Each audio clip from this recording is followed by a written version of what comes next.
Je m'appelle Sabrina Choquette. Je vais à la Maison des jeunes depuis environ 3 ans et demi. Il y a beaucoup de jeunes qui sont passés par des passes difficiles. Les intervenants ont changé quelque chose dans leur vie, puis dans la mienne aussi. Non seulement on est écouté à la Maison des jeunes, mais on apprend aussi beaucoup de choses très intéressantes puis qui vont nous porter fruit plus tard. C'est un endroit très important pour moi. Je sais que là-bas, c'est l'endroit où, si jamais il arrive quoi que ce soit, j'ai pas peur d'aller parler avec les gens qui sont là. Tout le monde est là pour m'aider, pour me soutenir. Puis ce que j'aime là-bas, c'est qu'il y a beaucoup de gens différents. On se ressemble pas tous. Tu as beaucoup plus de facilité à te faire accepter comme t'es. Ce que j'aime particulièrement à la Maison des jeunes, c'est les intervenants, le soutien qu'ils nous apportent. Ils font très bien leur travail, ils répondent bien à nos questions, ils nous donnent de bons conseils. Mais surtout, ils t'écoutent, pas juste parce que c'est leur emploi, mais surtout parce qu'ils sont intéressés. Les amis que je me suis faites là-bas, j'ai rencontré plein de nouvelles personnes super intéressantes. Et les activités qu'on nous propose, que ce soit les jeux de société ou les activités, les sorties qu'on fait pendant les vacances de Noël ou après les vacances d'été.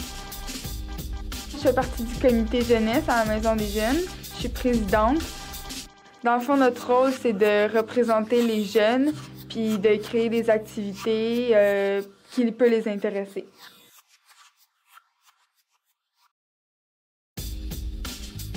Bien, bonjour, je m'appelle Julie. Je travaille à la maison de quartier depuis plus de 17 ans et demi. Je suis la responsable du secteur jeunesse. La maison de jeunes, ça a été créé en 1982. C'est des gens de la communauté qui trouvaient qu'il n'y avait pas grand-chose à faire à Fabreville pour les ados. J'ai toujours voulu travailler avec les jeunes. J'ai même étudié l'intervention auprès des jeunes.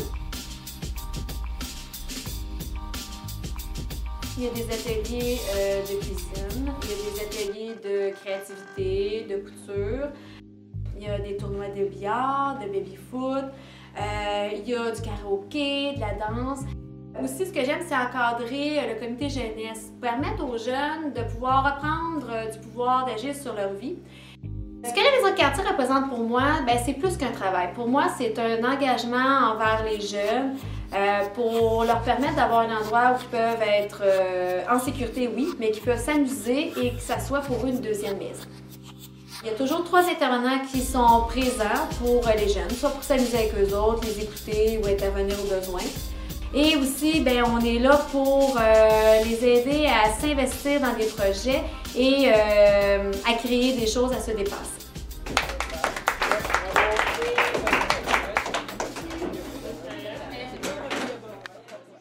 Je m'appelle Francis Quevion. Dans ma famille, j'ai une cousine un peu différente de moi. Elle s'appelle Émilie. Elle a 16 ans. Elle est atteinte du syndrome de Rett. Elle ne peut pas se déplacer ni manger seule. Elle s'exprime avec des sons, mais malgré tout, je me sens proche d'elle. Je la sens heureuse.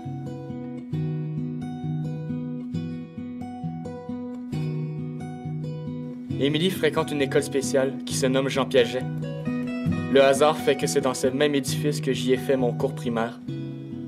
Mon équipe et moi souhaitons vous présenter Jean Piaget et les personnes qui rendent cette école si spéciale.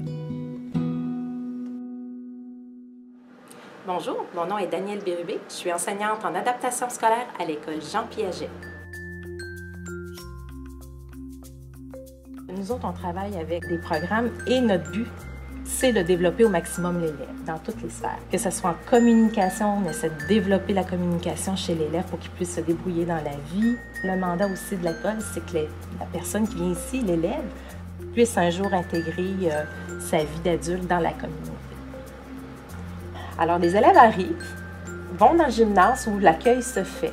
Par la suite, on s'en va dans nos classes. Et là, c'est la routine du matin, l'accueil, les collations. Ensuite, on commence des périodes de travail. C'est un enseignement individualisé.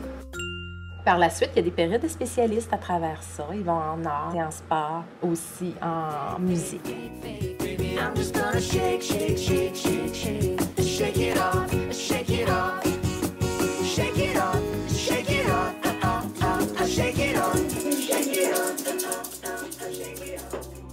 travers ça, on a aussi une salle de type Snoezelen, une chambre blanche, qui favorise la détente.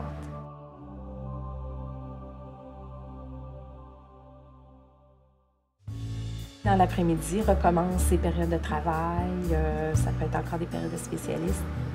Le départ qui se fait en berline ou en autobus spécialisé. C'est sûr que travailler avec des enfants handicapés, ça bouleverse une vie. Ici, vous comprendrez que c'est des élèves qui ont des grands besoins au niveau moteur. Nos élèves, c'est pratiquement comme nos enfants aussi. Ça nous fait voir plein de beaux enfants là, qui ont toutes sortes de problématiques, oui, mais qui ont des beaux défis à relever avec ces élèves-là. Ces personnes-là font partie de la société, sont avec nous. Moi, je pense qu'ils sont une richesse dans notre vie.